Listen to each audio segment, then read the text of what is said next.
Gojo पूरे के पूरे जुजुत्सु काइसेन के अंदर सबसे स्ट्रॉन्गेस्ट है। उसके अलावा सबसे स्ट्रॉन्गेस्ट कोई भी नहीं है और वो है नंबर 1 सबसे स्ट्रॉन्गेस्ट। और ये हमें सीरीज में सबसे पहले पता चल जाता है। उसके पास लिमिटलेस है, उसके पास 6 आइज हैं, वो लंबा है, उसके पास ताकत है और साथ ही साथ वो हैंडसम भी है। तो गोजो के पास सब कुछ है जो सबको चाहिए और इसलिए गोजो बहुत ही स्पेशल है और पूरे जुजुत्सु काइसेन के अंदर सब लोग उसकी इज्जत करते हैं। सबको पता है कि गोजो सबसे स्ट्रॉन्गेस्ट है, चाहे वो उनको कितना भी बेवकूफ लगे या फिर उनके दुश्मनी हो। सबको पता है कि गोजो सबसे स्ट्रॉन्गेस्ट है और उससे पंगा नहीं लेना। किसी ने भी गोजो को गुस्सा दिला दिया तो उसकी मौत तो पक्की हो गई है। और गोजो जब से पैदा हुआ है वो हमेशा से ऐसा ही रहा है, लेकिन उसने तब भी बीच बीच में अपने आप को इम्प्रूव करने का तरीका ढूंढ लिया। और आज मैं तुम्हें वही दिखाने वाला हूँ। आज मैं तुम्हें दिखाने वाला हूँ गोजो सातोरू की सारी 20 फॉर्म्स, कि कैसे उसने अपने आप को बदल लिया और कैसे उसने अपने आप को इम्प्रूव किया। तो आज मैं तुम्हें दिखाने वाला हूँ। इस वीडियो को शुरू करने से पहले मेरा इसे सब्सक्राइब कर देना और इस वीडियो को लाइक कर देना। और अगर तुमने मुझे इंस्टा पे फॉलो नहीं किया है तो वो भी जरूर से कर लेना। और ये रहा मेरा इंस्टा, तो जल्दी से फॉलो करो। So let's go. Number 1 baby Gojo.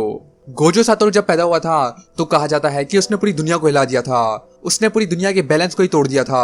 और वो पैदा हुआ था गोजो फैमिली के अंदर, जो कि 3 सबसे बड़ी फैमिलीज में से एक है। और जिस दिन वो पैदा हुआ था तो उसने पूरी दुनिया की पावर के बैलेंस को ही हिला दिया था। और वो 400 साल के बाद सबसे पहला बच्चा था जिसके पास 6 आइज और लिमिटलेस टेक्निक दोनों थी। लिमिटलेस टेक्निक की मदद से वो इन्फिनिटी की कॉन्सेप्ट को असली में ले आ सकता है और उसकी मदद से वो पूरे स्पेस को हिला सकता है और उसे मैनिपुलेट भी कर सकता है। वहीं 6 आइज बहुत ही स्पेशल टेक्निक है क्योंकि ये कोई आम टेक्निक नहीं है। इसकी मदद से उसके पास एक्स्ट्रा ऑर्डिनरी परसेप्शन आ जाता है और वो किसी भी चीज को देख पाता है। किसी की भी कर्ज एनर्जी या फिर कौन सी और टेक्निक इस्तेमाल कर रहे हैं वो उसको पता चल जाता है सिर्फ अपनी आंखों की मदद से। और वो है 6 आइज और इसलिए उसकी आंखें ब्लू हैं। और इसलिए गोजो जब से पैदा हुआ है वो तब से स्पेशल है और वो पूरी दुनिया के लिए सबसे स्ट्रॉन्गेस्ट था और कर्जेस के लिए उनका सबसे बड़ा नाइटमेयर। Number 2 Gojo prodigy. अब क्योंकि मैंने बताया कि गोजो सबसे स्ट्रॉन्गेस्ट था तो वो सबके लिए एक बहुत बड़ा खतरा भी था। और जो लोग बदमाशी करते थे और बुरी चीजें करते थे जुजुत्सु की मदद से, वो उनके लिए खतरा बन गया था। क्योंकि जब तक वो है वो उनको आसानी से संभाल लेगा।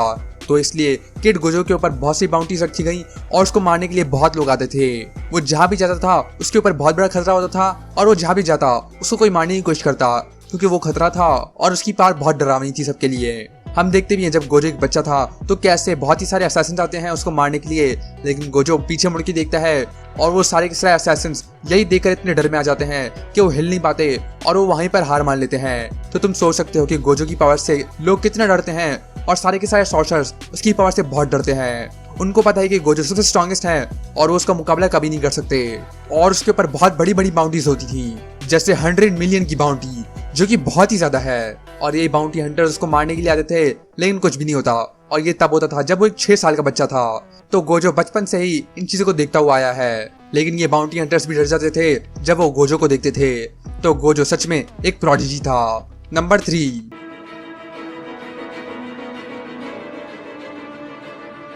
6 आई किड गोजो। क्योंकि गोजो के पास 6 आइज थी, उसका परसेप्शन बहुत ही ज्यादा था और वो चीजें देख पाता था जो कि दूसरे नहीं देख पाते। और वो सेंस कर पाया था टोजी फुशिगुरो को। और ये बहुत ही स्पेशल है क्योंकि टोजी के पास कोई भी कर्ज एनर्जी नहीं है। वो लिटरली एक नॉर्मल ह्यूमन है और उसके पास कोई भी कर्ज एनर्जी नहीं है, लेकिन तब भी गोजो ने उसको नोटिस कर लिया था। और ये देखकर टोजी खुद भी डर गया था। टोजी था ज़ेनिन क्लैन से, जो कि है 3 बड़ी फैमिलीज में से एक।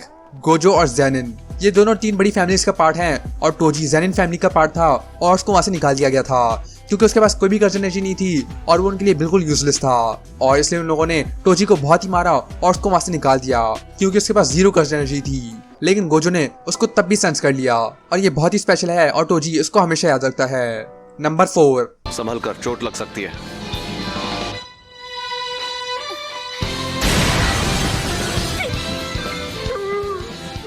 Tin Gojo.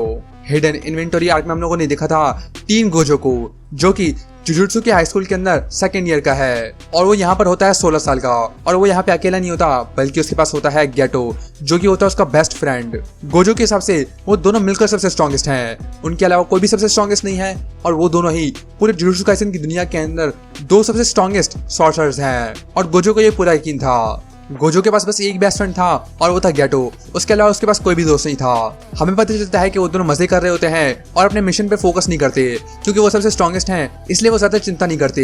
लेकिन कोई भी जॉब हो वो आसानी से कर लेते हैं। लेकिन एक दिन उनको मिलता है एक मिशन जो कि होता है स्टार प्लाज्मा वेसल को ले जाना मास्टर टैंगन के पास। और मास्टर टैंगन खुद रिक्वेस्ट करते हैं कि वो गोजो सातोरू को भेजें ये करने के लिए, गोजो और गेटो को, क्योंकि वो दोनों सबसे स्ट्रॉन्गेस्ट हैं। इसलिए गोजो और गेटो जाते हैं और बचाते हैं स्टार प्लाज्मा वेसल को, जो कि होती है रिको अमाना है। और उस वक्त रिको पर बहुत ही सही बाउंड्रीज थी, बिल्कुल गोजो की तरह।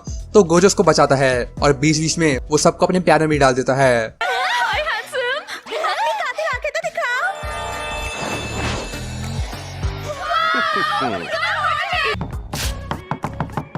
ये मेरा नंबर है, कॉल करना, ठीक है?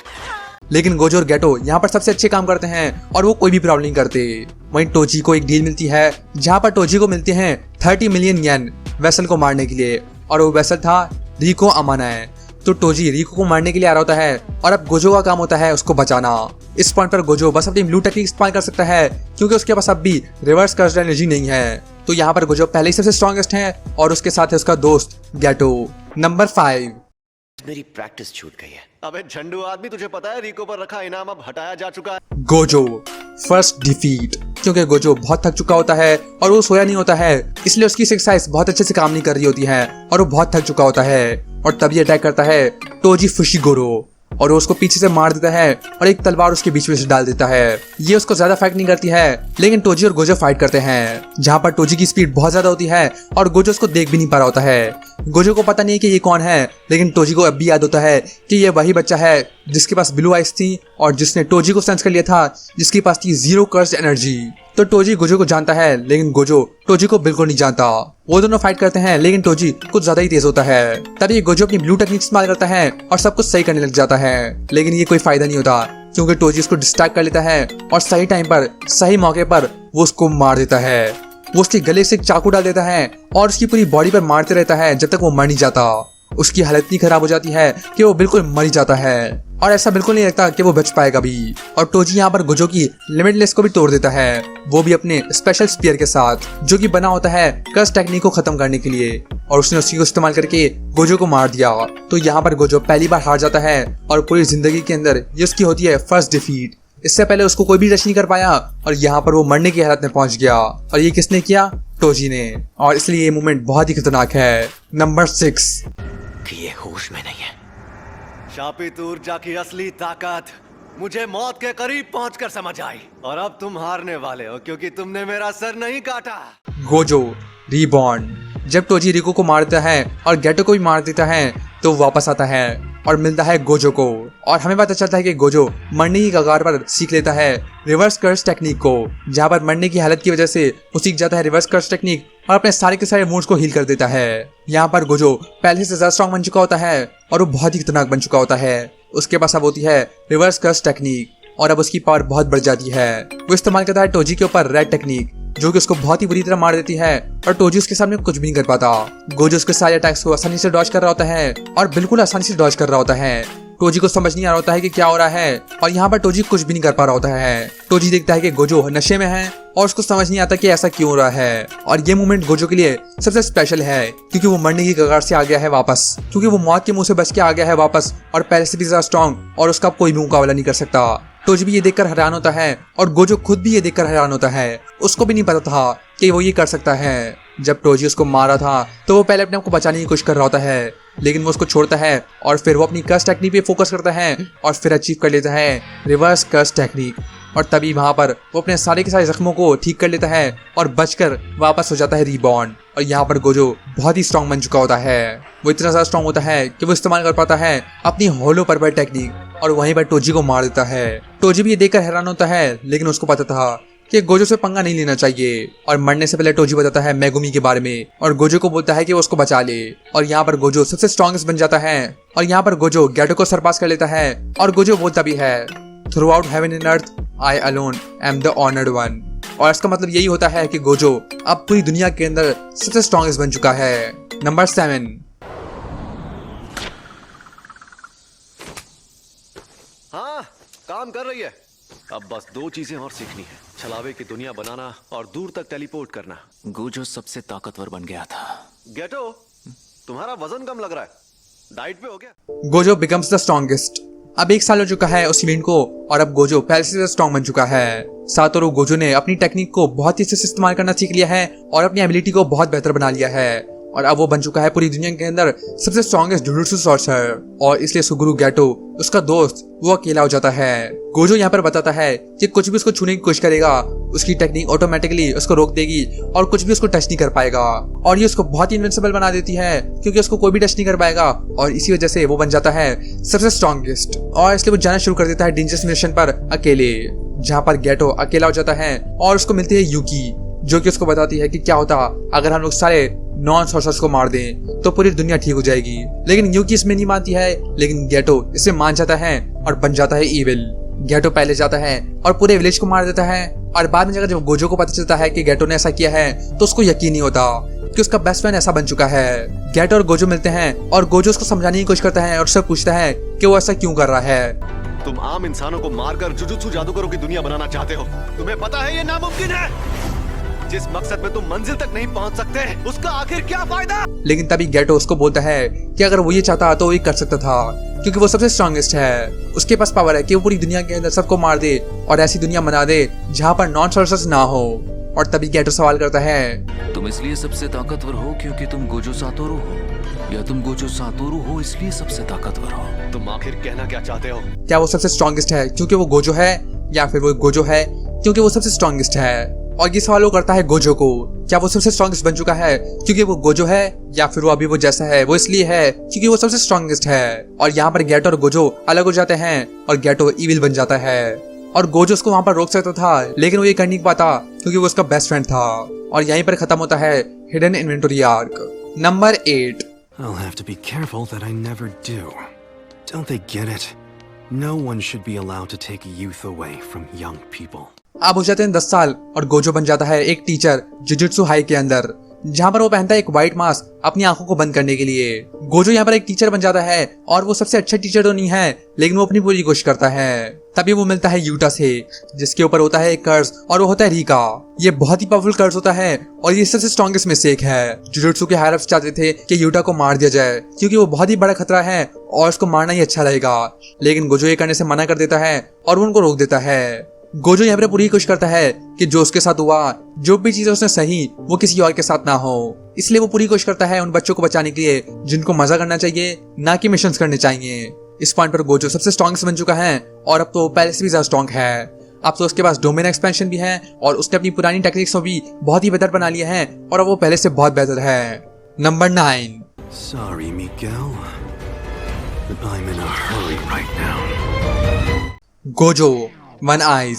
जुजुत्सु काइसेन 0 के अंदर जब शिनजुकू के अंदर अटैक हो जाता है तो गोजो मिलता है मिगुएल से जिसके पास होते हैं ब्लैक रोप्स। अब ब्लैक रोप्स क्या है? ब्लैक रोप्स वो चीज है जिससे किसी भी कर्स एनर्जी को रोका जा सकता है और ये गोजो के लिए भी बहुत बड़ा खतरा है क्योंकि वो जितने भी स्ट्रॉन्ग अटैक कर ले वो ब्लैक रोप की मदद से रोका जा सकता है। और ये गोजो के लिए बहुत बड़ी प्रॉब्लम होती है क्योंकि उसके पास बिल्कुल भी टाइम नहीं होता। इसका मतलब है कि गोजो को मिगुएल को हराना पड़ेगा बिना किसी कर्स टेक्निक या कर्स एनर्जी के। और वो क्या करता है? वो उसको बुरी तरह पेलता है, वो उसको मुक्का मारता रहता है जब तक उसकी बुरी हालत नहीं हो जाती।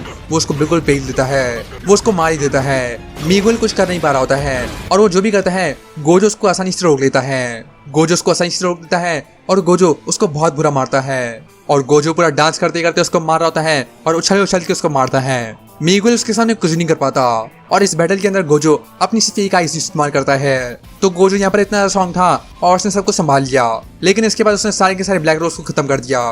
तो गोजो इससे बहुत डर भी गया था और आखिर में गोजो को अपने बेस्ट फ्रेंड गेटो को मारना पड़ता है और इसी के साथ खत्म होती है ये movie.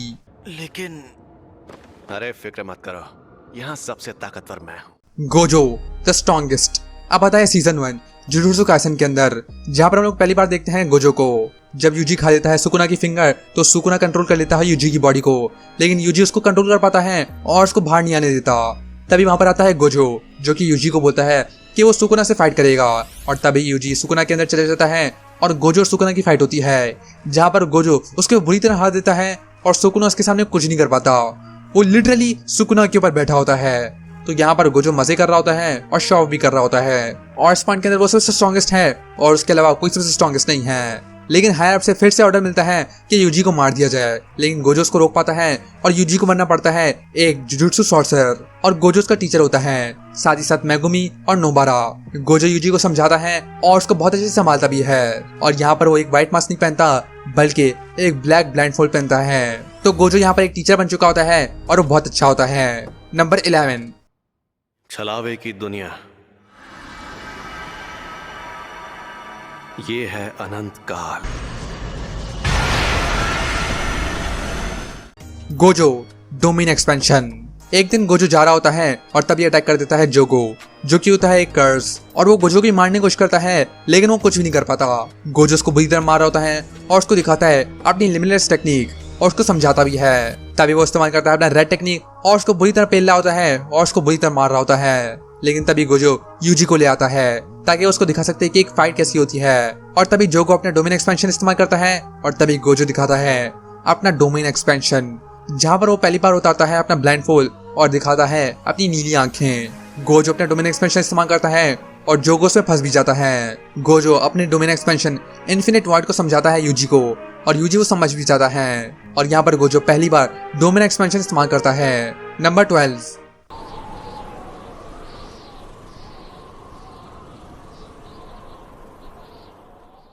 Gojo Kyoto goodwill event.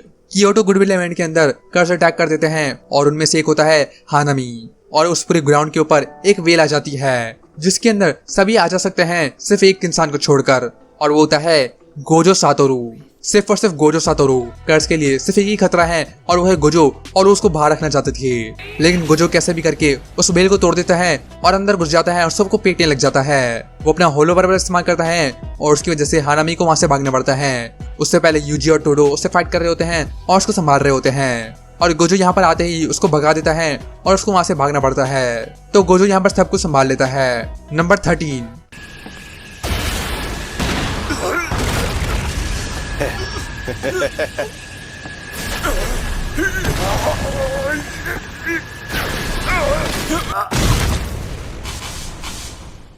Gojo Shibuya incident. अब शिबुया इंसिडेंट के अंदर गोजो फिर से मिलता है जोगो से और हानामी से, दोनों से एक साथ, और वो लड़ता है उन दोनों से। साथ ही साथ वो मिलता है चोसो से और माहितो से भी। वो सबसे लड़ रहा होता है एक टाइम पर और वो उसको हराने का तरीका ढूंढ रहे होते हैं। जोगो और हानामी उसको अटैक करते हैं और उसको मारने की कोशिश करते हैं, लेकिन वो भी काम नहीं करता। लेकिन तभी गोजो हानामी पर गुस्सा हो जाता है और उसको वहीं पे मार देता है। जोगो उसके सामने कुछ भी नहीं कर पाता और सिर्फ यही देखता है कि हानामी कैसे मर रहा है।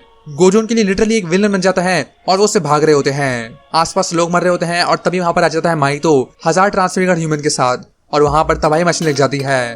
और तभी गोजो इस्तेमाल करता है अपना डोमेन एक्सपेंशन सिर्फ और सिर्फ 0.2 सेकंड्स के लिए, क्योंकि वहां पर बहुत सारे लोग थे और वो उन सबको मारना नहीं चाहता था। वो 0.2 सेकंड्स के लिए डोमेन एक्सपेंशन इस्तेमाल करता है और सभी के सभी 1000 कर्सेस को वहीं पे मार देता है। और ये बहुत ही खतरनाक है क्योंकि गोजो के पास अपने डोमेन पर इतना कंट्रोल था और उसके पास इतनी स्पीड थी कि उसने सब कुछ संभाल लिया। और जो इंसान थे वो बेहोश हो गए क्योंकि 6 महीने की इन्फॉर्मेशन उनके दिमाग में चली गई थी और उनको 2 महीने लग गए थे नॉर्मल बनने में। तो गोजो का डोमेन एक्सपेंशन 0.2 सेकंड्स के लिए भी इतना खतरनाक था और शिबुया इंसिडेंट के अंदर वो बहुत अच्छे से फाइट करता है। Number 14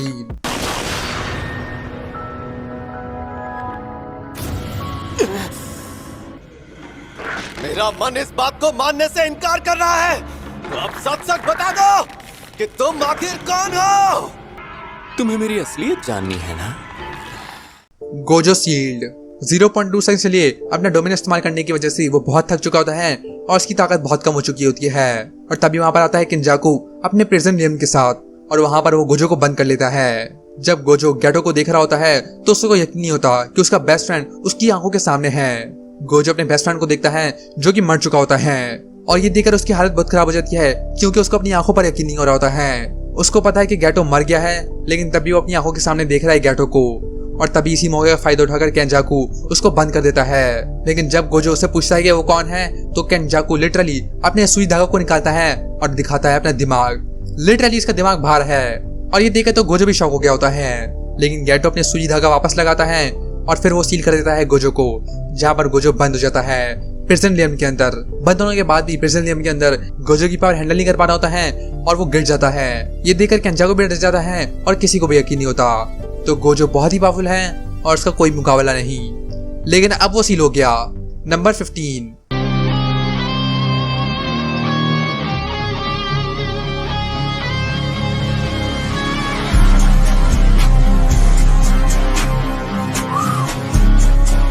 Gojo अनसील्स। अब 19 दिन हो चुके हैं और जब से गोजो सील हुआ है तब से बहुत कुछ हो चुका है। यूजी और मैगुमी रास्ता निकाल लेते हैं गोजो को वापस लाने का, और वो होता है एंजल, जिसके पास पावर होती है किसी भी कस्ट टेक्निक को हटाने की। और वो तभी अपनी पावर जेकब्स लेटर को इस्तेमाल करती है प्रिजनियम को खोलने के लिए। और जैसे प्रिजनियम खोलता है तभी वहां पर गोजो नहीं होता। लेकिन तभी हम लोग देखते हैं कि गोजो लिटरली केंजाको के सामने खड़ा होता है और उसकी आंखों में देख रहा होता है। केंजाको को यकीन नहीं होता और उससे पूछता भी है कि उसने ये कैसा किया। लेकिन गोजो उसको बोलता है कि अपनी जबान संभाल के बात करे क्योंकि वो मरने वाला है। और तभी गोजो मिलता है सुकुना से, जिसने मैगुमी की बॉडी को कंट्रोल कर लिया होता है और अब वो बन चुका होता है मैगुना। गोजो ये देखकर शॉक होता है और वो डिसाइड करता है कि वो सुकुना से फाइट करेगा। और वो लोग एक डेट सेट कर लेते हैं और सब कुछ संभाल लेते हैं। नंबर 16।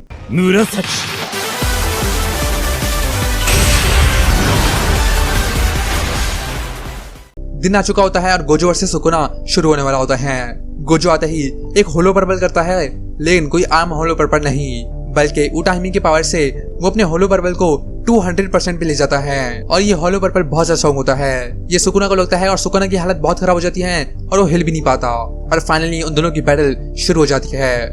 नंबर 17।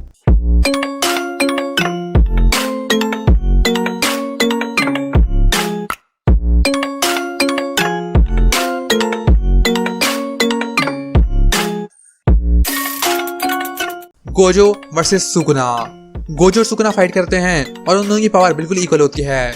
वो दोनों एक दूसरे को मार रहे होते हैं और दोनों एक दूसरे को मारने की पूरी कोशिश करते हैं। दोनों इस्तेमाल करते हैं अपने डोमेन एक्सपेंशन और दोनों की टक्कर बिल्कुल इक्वल होती है। गोजो बहुत अच्छे से उससे लड़ा होता है और उसको अच्छे से हरा भी रहा होता है। लेकिन सुकुना यहाँ पर चीटिंग करता है और मैगुमी की बॉडी इस्तेमाल करता है माहोरागा को, जो कि एक बहुत ही पावरफुल शिकिगामी है।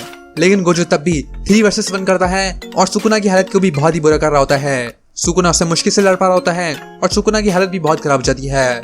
उसको यकीन नहीं होता कि गोजो कितना ज्यादा स्ट्रॉन्ग है और वो सच में सबसे स्ट्रॉन्गेस्ट जुजुत्सु सॉर्सरर है। नंबर 18।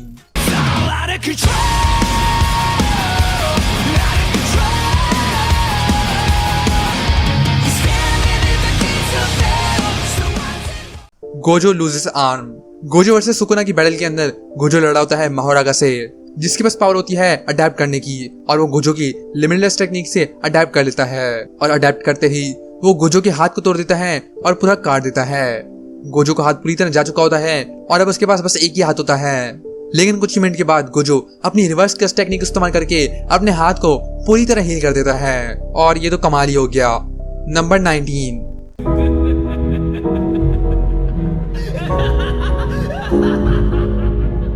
Gojo death.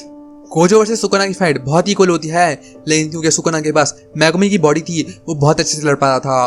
और तब भी गोजो उसको बहुत अच्छी टक्कर दे रहा होता है और उसको भी मुश्किल में डाल देता है और सुकुना को भी बहुत मुश्किल हो रही होती है। लेकिन तभी सुकुना उसको मार देता है बीच में से और गोजो बीच में से कट जाता है और वो मर जाता है। मरने से पहले उसको एक फ्लैशबैक आता है और उसके बाद वो मर जाता है। और ये बहुत ही शॉकिंग मूवमेंट है क्योंकि सबको लगा ही था कि गोजो ही जीतेगा और कोई भी नहीं। लेकिन गोजो यहाँ पे मर जाता है और सुकुना बोलता भी है कि गोजो बहुत ही कमाल का था और वो उसका नाम कभी नहीं भूलेगा।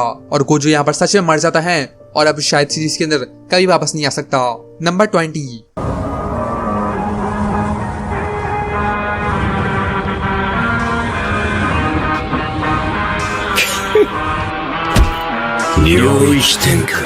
Gojo Yuta's control.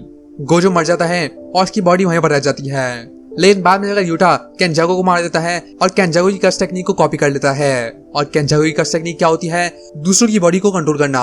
तभी यूटा उसकी एबिलिटी इस्तेमाल करता है और गोजो की बॉडी पर कंट्रोल कर लेता है और इसी की मदद से गोजो वापस आ जाता है सिर्फ कुछ ही टाइम के लिए। ये गोजो नहीं होता बल्कि यूटा होता है गोजो की बॉडी के अंदर। और यहाँ पर वो सुकुना से लड़ता है और उस पर डोमेन एक्सपेंशन और होलो पर्पल इस्तेमाल करता है। लेकिन गोजो की बॉडी होने के बाद भी असली गोजो के मुकाबले यूटा का होलो पर्पल और डोमेन एक्सपेंशन बहुत ही कमजोर होता है और सुकुना उससे आसानी से बच पाता है। और लगता है यूटा के पास बहुत ही कम टाइम था क्योंकि गोजो की बॉडी काम करना बंद कर देती है और वो बेहोश हो जाता है।